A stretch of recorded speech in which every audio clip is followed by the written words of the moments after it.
Beauty Bedtime Stories. We're on Chapter 5, Beauty and Cosmetics from 1550 to 1950. Chapter 5, The Actress and the Ingenue. Here we go. Just for some context, this is Lily Langtry, a very famous actress, just in case you thought she was a royal or an aristocrat. No, she is in fact an actress. All right, get cozy, here we go.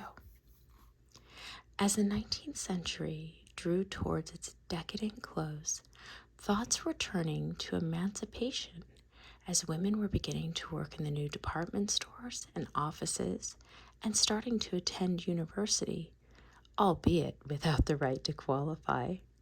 There were concerns that the studious girl might end up a dowdy blue stocking.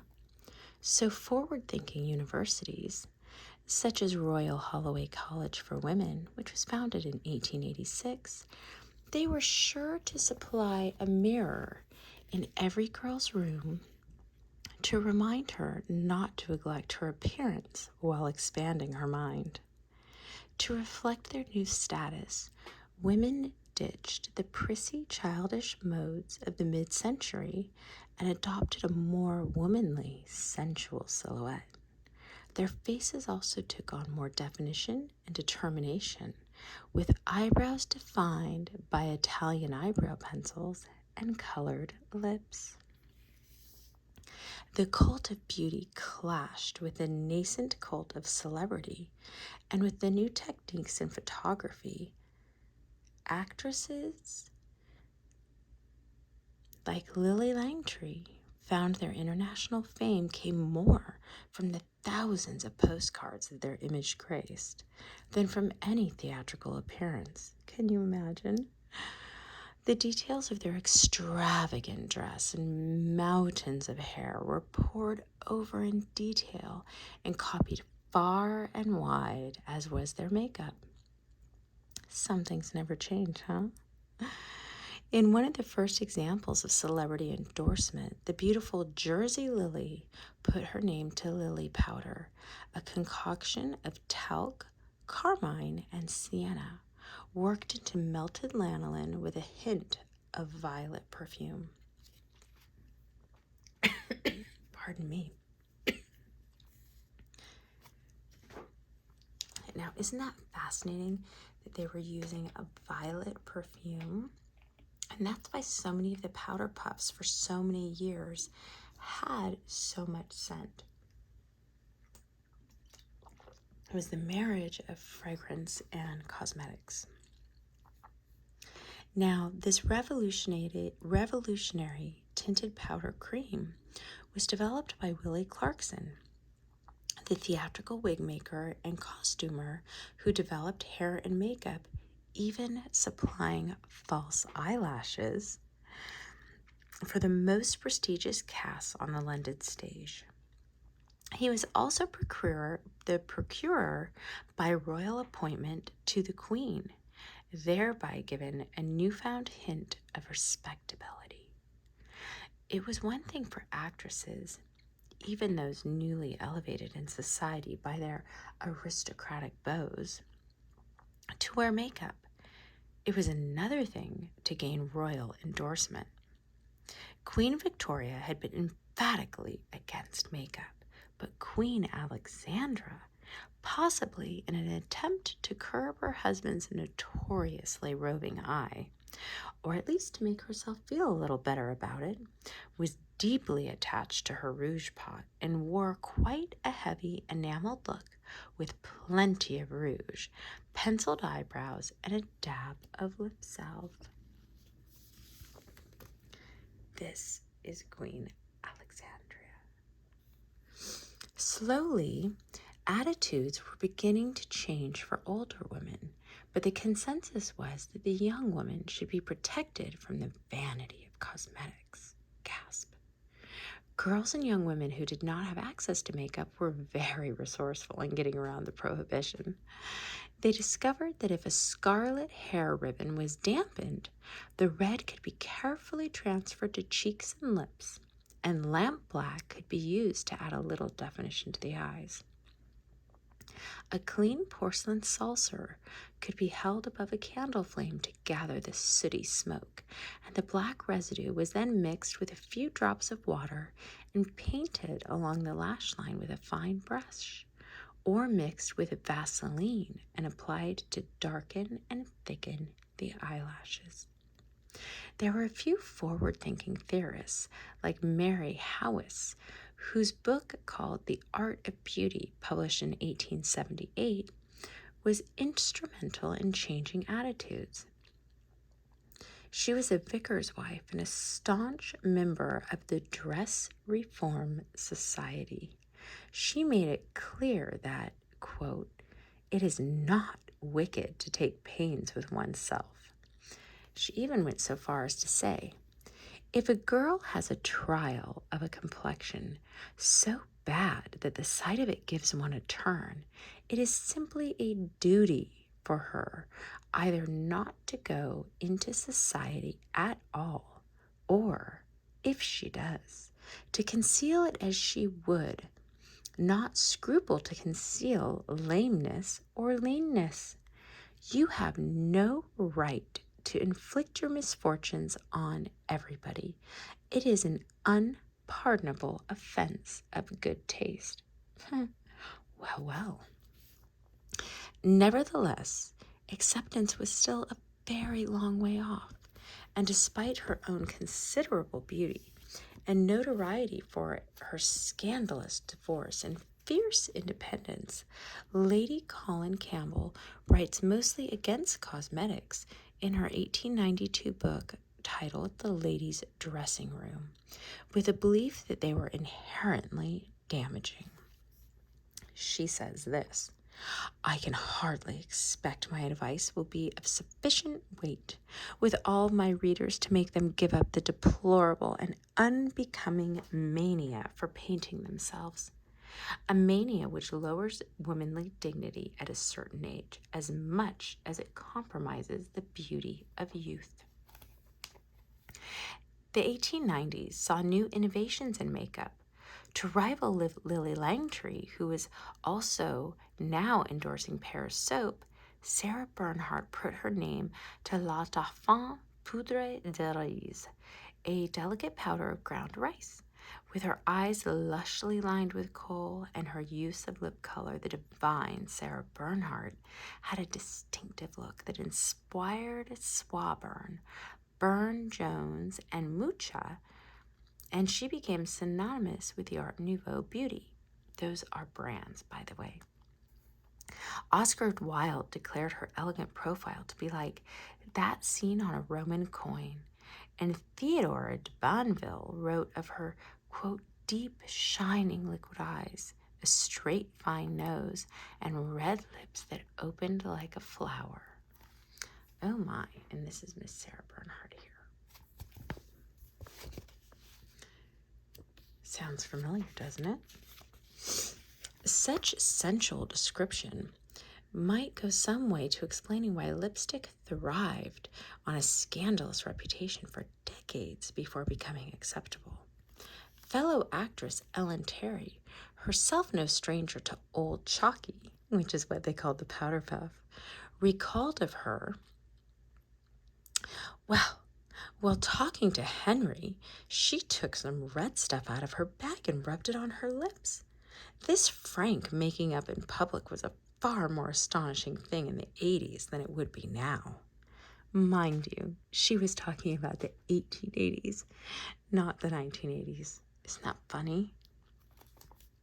And here's another picture of Sarah Bernhardt. Look at all of the cosmetics on her dressing table. Full of everything. In the 1890s, if young women were not cycling in their bloomers or campaigning from their soapboxes, they were indulging in the newfound delights of the makeup counter, scandalously introduced by a forward-thinking Mr. Selfridge in his Oxford Street store. It was no coincidence that at the end of the century brought the introduction of electric lighting. It also brought a significant increase in the amount of makeup used. In February 1895, the London Journal of Fashions reported somewhat disapprovingly, "Still, the entirely unaided face is becoming more and more rare. Almost everybody uses other makeup effects, if not rouge, and an almost scarlet lip salve." Oh my. With the first issue of the influential Yellow Book magazine in April 1894 came Max Beerbohm's essay, In Defense of Cosmetics. This was built upon Baudelaire's Eloge du Maquillage, suggesting that cosmetics should be used to create a deliberately artificial impression, reforming nature into, quote, a supernatural and excessive life. Oscar Wilde concurred, suggesting one should either be a work of art or wear a work of art, a theme he elaborated on in the picture of Dorian Gray. In A Woman of No Importance, Oscar Wilde stated that there are only two kinds of women in society, the plain and the colored, and women everywhere vowed that they wanted to be the latter.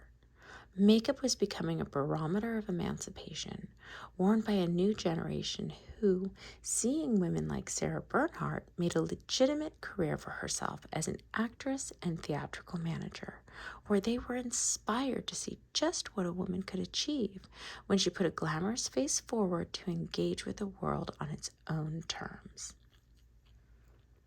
The Ballet Russe, or the Russian ballet, arrived in London in 1916, wafting a delicious bohemian aura of the Romantic East.